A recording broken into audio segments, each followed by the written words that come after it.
Hello everyone, welcome to GGN. This is part 2 for this news report today for Wednesday, April 10th, 2013. Alright, I'm ready to continue where I left off. MIT urban developer, smart city, the next best thing to population control.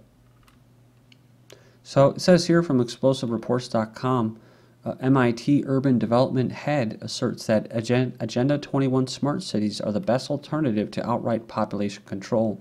In a recent Q&A with Smart Planet, the top urban developer and director of MIT's Media Labs Changing Places group, Ken Larson, openly admits or states that Agenda 21's concept of smart cities and micro-apartments is the alternative to outright population control. He said he also stresses that the influence of MIT wields in actual development of so-called micro-apartments is increasing. He says we just have to accept that cities are growing. You could wish they weren't. You could hope that population control would reduce the rate at which these cities are expanding. We just start with that as a given. In these words, Larson implicitly states that population control is something that are to be hoped for, but must in the end be regarded as something unrealistic. The second best thing, according to Larson, is the further development of compact megacities as outlined by UN's Agenda 21. So in response to a question as to why people should care about population growth and what this means for MIT's urban development endeavors, Larson says almost all the population growth will take place in cities. Cities are where a huge percentage of energy and water will be consumed. There's tremendous pressures on agricultural systems because of the rapid growth of cities and getting healthy food to market and not having problems with spoiled and tainted food. So even if you live in the suburbs, what happens in the city will have an impact on you. And what happens if, see, this is the thing going off we were talking about in the first video about these tunnel people. I mean, that's the future. It's just going to get worse as far as the wastelands go outside these megacities and in between the megacities, where they got these mole people, tunnel people, wandering people, nomads and that. But everything that happens in these megacities will affect the wastelands, and I'm sure what happens in the wastelands will affect the cities, possibly the food supply. You know, if bands of these wasteland people start attacking, you know, fenced-in, drone-surveilled GMO food or GMO fields, then you know, they could have problems in the food supply. You know, you can just see it in the little news ticker, some big mega skyscraper. You know, the terrorists attack another field. Prices will be up.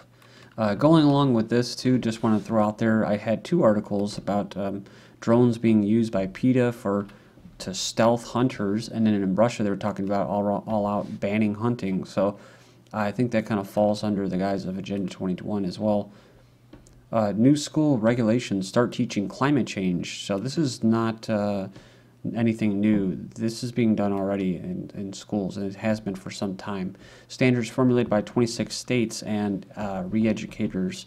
Says for the first time since '96, schools and these re-educators have released major guidelines for science in schools. Said they include a call for climate change education and propaganda, potentially beginning in middle school.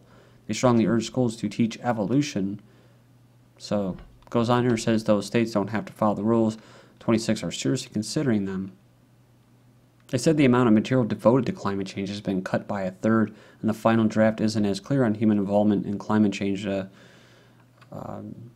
What's that? Anthropogenic global warming. It's buried at best, so that's a good thing because a lot of people are starting to wake up that it's a bunch of junk science. So, but it's being used to push the whole green thing, the whole green movement and eco-fascism, so that people do things like we were talking about in this first article with Agenda 21 and that. House Republicans push to give Keystone pipeline approval authority to Congress. So there you go. There's your representatives. They're representing you, right? No, they're representing oil companies and pharmaceutical companies and banking institutions. That's who they represent. So never mind the fact that we had 3 major oil spills in the United States. One of them involving this the tar sands from Canada, basically the pipeline, this Keystone one. And it was bad news for them, but they're going to go ahead and try to push for it anyways. Irreparable safety issues. All U.S. nuclear reactors should be replaced. Band-aids won't help. So it goes on and says all 104 nuclear reactors currently operational in the U.S. have irreparable safety issues and should be taken out of commission and replaced as former chairman of U.S. Nuclear Regulatory Commission. So I think this has to do with what Obama's talking about too, but he was kind of referring to nuclear weapons, about upgrading all of them. So I think this has to do more with the money's say is going to nuclear safety, but it's actually going to nuclear weapons, right? It's not gonna help the environment when nuclear waste is dumped wherever it's dumped, either in China or in the desert somewhere, or if it's used for testing somewhere in Nevada. It'll go towards weapons and research, and these things will still sit here and be unsafe. Then they'll look back and say, oh, what could we have done? We needed more rules and regulations and laws. The comments made during the Carnegie International Nuclear Policy Conference are highly unusual for a current or former member of the Safety Commission. Fracking causes as much seismic activity as jumping off a ladder. Controversial method for extracting gas is extremely unlikely to trigger an earthquake we would feel. Fracking is blasting underground rock deposits with water and chemicals that releases trapped gas pockets and was blamed for starting earthquakes, among many other things, like tainting water supplies and making people and livestock sick. But the study says it's very unlikely we'll feel earthquakes caused by fracking. Study is probably funded by the fracking industry itself. They do take this thing seriously, and they take people that try to bring what they're doing to the earth and what they're doing to people, its inhabitants.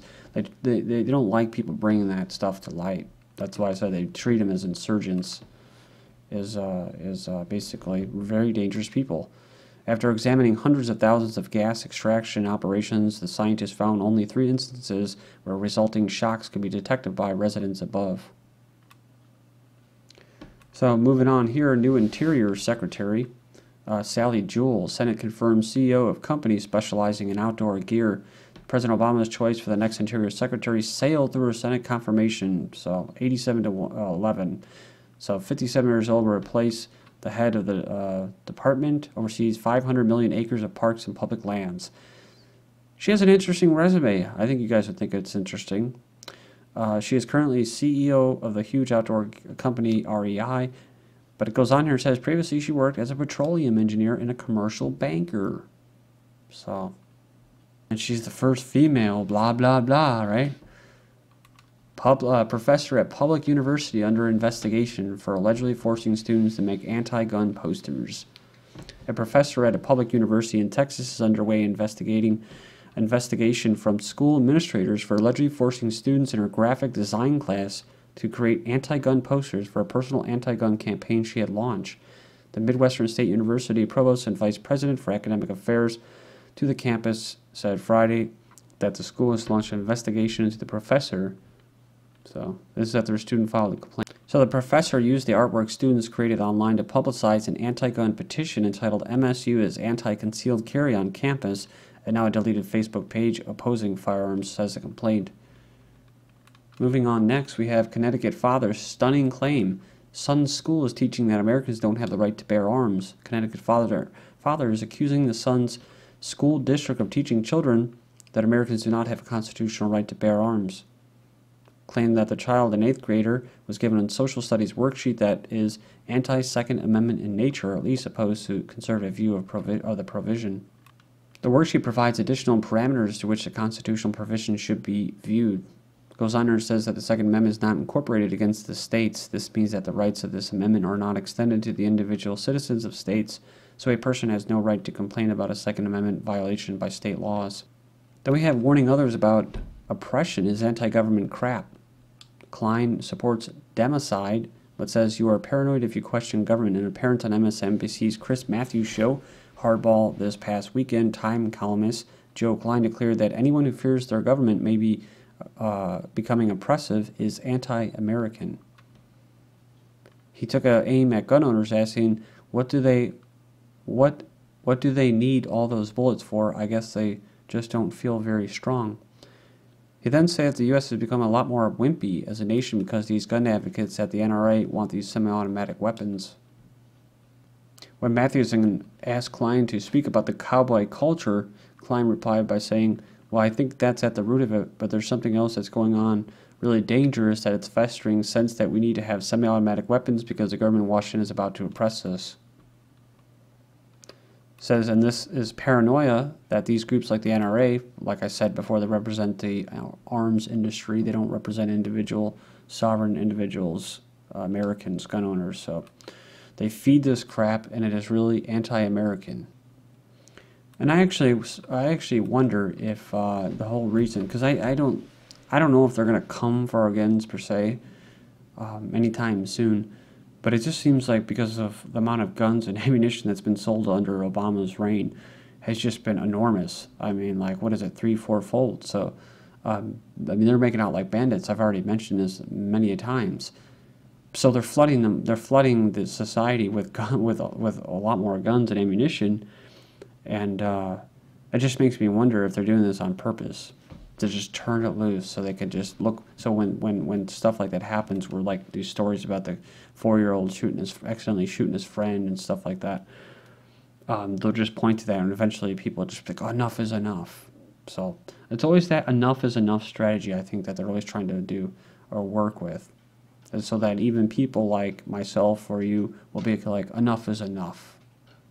Biden says the black helicopter crowd is really upset. Vice President Joe Biden blasts the NRA for promoting a disinformation campaign to scare people on background checks. Biden invoked the phrase black helicopter crowd to mock the opposition, is what he did. But it was a serious speech. Obama BB gun suspect arrested at Bloomfield, Connecticut. Remember, I think there was just a kid that was arrested for a BB gun. Pulling out a gun, even a fake one, within the sight of the CEO of the corporation known as the United States is a surefire way to get arrested and an improbable way to ensure an even worse outcome. Luckily for one man who pulled out the BB gun near the president, the CEO, this week, the incident did not end with Secret Service agents gunning him down. Okay, then we have attorney. Use anti-anxiety meds or lose permit. If you use anti-anxiety medication, should you forfeit your pistol permit? One attorney says that's exactly what happened in 2 cases here. It basically says the state police, based on information the county received from the New York State Police, they've suspended the permits. Dad's pistol license has been pulled after son makes water gun threat in school. Initially, the story came out that they had confiscated his guns. And I hate when people put that stuff out there when it didn't happen. It says the father has guns taken away after a 10-year-old son mentions using a toy gun on kids on, was that? On that pushed his friends. Okay, whatever. So it says here a father is pursuing legal action after his pistol license was suspended when his 10-year-old son allegedly talked about using a water gun on classmates who had picked on his friends in school. So it goes on here, the school district released a statement saying, please be advised that the public school district followed appropriate protocols with respect to this manner. Says, if this wasn't bad enough, the police were sent to my residence, and I was advised that my guns may be taken from me. This can't be happening, I thought, but it was, says the father. The following Monday, this happened, I think, March 1st, Mayor received a call from the pistol licensing office stating that police would be at his house, remove his guns, and suspend his license. A survey to release active duty police or veteran police was one of the questions was, what effect do you think a federal ban on manufacture and sale of some semi-automatic firearms termed by some as assault weapons would have on reducing violent crime? The majority response was 71% said none, so hardly much of effect at all, and actually 20% said a negative effect. Lone Star Community College, this is where the stabbing happened, where 14 were injured. We should be allowed to have guns on campus. So, 2 students from the community college appeared on Pierce Morgan on CNN show Tuesday night to argue that students at the school should be allowed to carry firearms on campus. So it goes on here and says the students argue that this event could have been avoided had the students been allowed to carry guns. Another person who was on the show said, in Texas, we believe in defending our families and our properties with guns, and crime is down. In Chicago, where you had some of the toughest laws against laws, crime is up, and I wouldn't want to be out on the streets in Chicago. I'll be out of the streets in Houston or Dallas and San Antonio and feel safe. I'm going to leave off here. Please join me in part 3. This is GGN. I'm Darko. Thank you.